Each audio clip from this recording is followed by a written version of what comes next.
Il est de retour.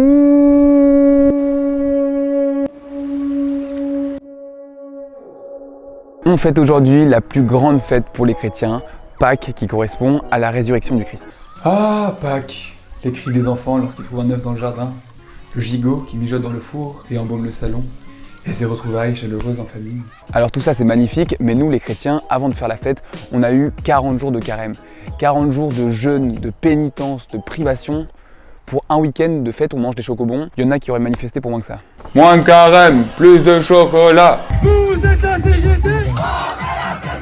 En vérité, le temps pascal dure 8 semaines jusqu'à la Pentecôte, ce qui nous laisse un peu de temps pour faire la fête. Mais revenons un peu en arrière. Après ces 40 jours dans le désert, Jésus arrive à Jérusalem sous les acclamations de la foule. C'est ce qu'on appelle le dimanche des rameaux. Ouais, les Hébreux, quand ils sont contents, ils secouent des branches. Ce dimanche-là, dans toutes les églises, on distribue des rameaux aux fidèles pour qu'ils les lèvent en chantant Hosanna. Je vous mets la traduction parce que je la connais pas. Il y a même certaines paroisses où tu peux acheter tes rameaux sur le parvis de l'église. Mais quand tu viens d'une famille nombreuse, qui a de l'inflation, les parents ils sont pas chauds pour que chacun ait sa branche. Donc on va devoir diviser. Et là tu te retrouves avec un rameau, un petit rameau. Hosanna au plus haut des cieux! Hosanna au plus haut des cieux! Hosanna au plus haut des cieux! Vas-y, ça m'énerve, chaque année c'est la même chose là. Au cours de cette messe, le prêtre passe dans l'assemblée et bénit les fidèles en les arrosant avec de l'eau bénite. Et on sent qu'il en profite un peu pour régler ses comptes. Madame Bernard, Monsieur Martin... Oh, Madame Léon, ça c'est pour le denier auquel vous donnez plus depuis 5 ans. Et ça, Monsieur Thierry, c'est pour votre gosse hyperactif qui pourrit nos séances de catéchisme. Le dimanche des rameaux marque l'entrée dans la semaine sainte où on va revivre tous les derniers instants de Jésus, sa passion jusqu'à sa résurrection. Globalement, comme on le fait chaque année, il n'y a pas vraiment de surprise sur ce qui va se passer. On se dirige ensuite vers le Triduum pascal qui commence avec le jeudi saint. Le jeudi soir, Jésus partage un dernier repas avec ses disciples et c'est au cours de ce repas qu'il prend du pain et du vin qu'il dit « Ceci est mon corps, ceci est mon sang », instituant ainsi l'Eucharistie, mais aussi le rôle de prêtre puisqu'il demande à ses disciples de refaire la même chose quand il ne sera plus là. Pas évident comme mission. Donc là, Jésus, ce que tu es en train de me dire, c'est que ça, c'est ton corps. T'es au courant qu'ils vont jamais nous croire? Oh là là là là là là là. Les chrétiens, vous êtes carnivores en fait. Gros, quand tu vas à la boulangerie, c'est une baguette ou c'est le corps du Christ? Donc en fait, l'hostie, c'est une chips. C'est aussi le jeudi saint qu'a lieu le lavement des pieds, où Jésus, par amour pour ses disciples, leur lave les pieds. À la messe, le prêtre reproduit le geste de Jésus avec des paroissiens. Moi, j'aimerais bien participer à ce rituel parce que je trouve ça beau, mais j'ai des pieds, mon gars.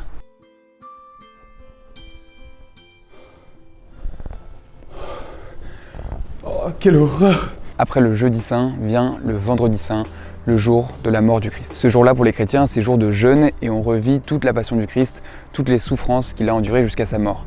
L'évangile est lu à plusieurs voix. Il y en a un qui fait Jésus, il y en a un qui fait Ponce Pilate, et il y en a un qui fait la foule. Mais c'est pas évident d'imiter une foule entière quand t'es tout seul à lire devant ton pupitre. Donc soit t'as un mec qui est pas du tout investi, Alors, la foule s'écria. Crucifie-le, crucifie-le! soit au contraire t'as un mec qui prend un peu trop son rôle à cœur. Crucifie-le, crucifie-le, crucifie-le, crucifie-le. Est-ce que quelqu'un peut aller chercher un exorciste, s'il vous plaît? Au cours de la messe du vendredi saint, il y a aussi un moment qui est magnifique, c'est ce qu'on appelle la vénération de la croix. C'est un moment où une croix est disposée dans l'église et on peut s'approcher en se mettant à genoux, en faisant un signe de croix devant et on peut même l'embrasser. D'ailleurs, il y a un enfant de chœur qui est prévu juste pour nettoyer avec un chiffon les traces de bisous. Donc à la fois c'est hyper émouvant et en même temps, dans l'église, t'entends juste ça. Après cette messe, on attend. J'ai pas de montre. Jésus est mort, tous les chrétiens sont tristes et il faut attendre sa résurrection.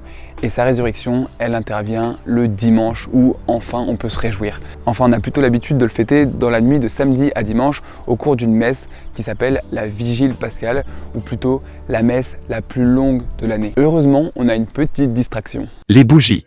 Pourquoi tout le monde a du feu sauf moi? Ah voilà, ça arrive. Merci toi, t'es mon gars. Oh, le feu. C'est vraiment fascinant quand on y pense. Pourquoi sa flamme, elle est beaucoup plus grosse que la mienne? Est-ce que ça fait vraiment mal la cire? Aïe aïe aïe aïe, ah ouais. En vrai, c'est pas si désagréable, hein. Allez, on y retourne. Ok, si ma bougie, elle se consume avant la sienne, j'irai pas en enfer. Ça fait vachement sec ça quand même. Non. Ne laissons pas mourir le feu. Oh, et si je lui soufflais sa bougie? Allez, chais. Faut éteindre ou faut pas éteindre? Ouais, je crois qu'il faut éteindre. Eh ben non, fallait pas éteindre. Quelqu'un a du feu? Ça y est, au cours de la messe, on célèbre la résurrection du Christ et on peut enfin redire Alléluia. D'ailleurs, à la sortie de la messe, si tu dis Jésus est ressuscité, il y a forcément un mec qui va te répondre Il est vraiment ressuscité. J'ai jamais vraiment compris le délire. Heureusement qu'on fait pas ça avec tout et n'importe quoi. Madame, je viens vous annoncer une terrible nouvelle. Votre mari est décédé. Il est vraiment décédé. Oula, un peu glauque celle-là, non? Tu es sûr qu'on la Mais garde? bien sûr qu'on la garde, y a plus de tabou avec la mort. Jésus est ressuscité. Il est vraiment ressuscité. Bon, t'as gagné, je te débranche. Non, non, arrête. Après ça, tu peux enfin rentrer chez toi, profiter d'une bonne bouffe en famille et surtout, chercher les œufs. Parce qu'après 40 jours de carême, croyez-moi que je vais en trouver des œufs.